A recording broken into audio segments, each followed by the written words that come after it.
Sure, ano yung pagkakakilanlan itong fake traffic enforcer na natukoy ng MMDA and ano yung kaukulang parusang ipapataw sa kanila?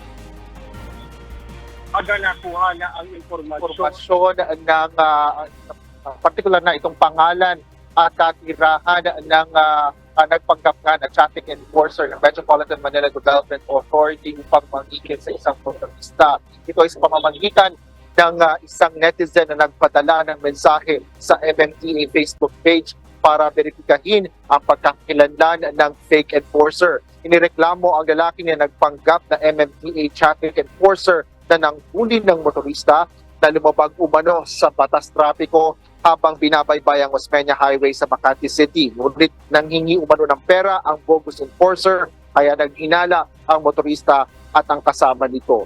At sa kumalat na video nito sa social media, makikitang hinihingi ng driver ang ID ng fake enforcer, ulit tumanggi itong ibigay. Kaugnay nito, nanawagan ng MMDA sa kung sino man ang nabiktima ng bogus enforcer na makipag-ugnayan sa ahensya. Hinihikayat naman ang mga biktima na magsumite ng affidavit of complaint upang mas mapalakas pa ang kasong isasampa laban dito. Tiniyak naman ng MMDA na magbigay si acting chairman Romando Artes ng 10,000 pisong pabuya sa netizen na nakapagbigay ng impormasyon sa nagpanggap na traffic enforcer. Sa ngayon, aga ay patuloy pa tayo nakikipag-ugnayan sa MMDA kung kaugnay sa kung anong particular na kaso ang kanilang isasampa dito nga sa nagpanggap na traffic enforcer at kung magkano o ano ang kapataw na multa at iba pang parusa laban dito. Yan muna ang latest. Balik sa iyo, Aga.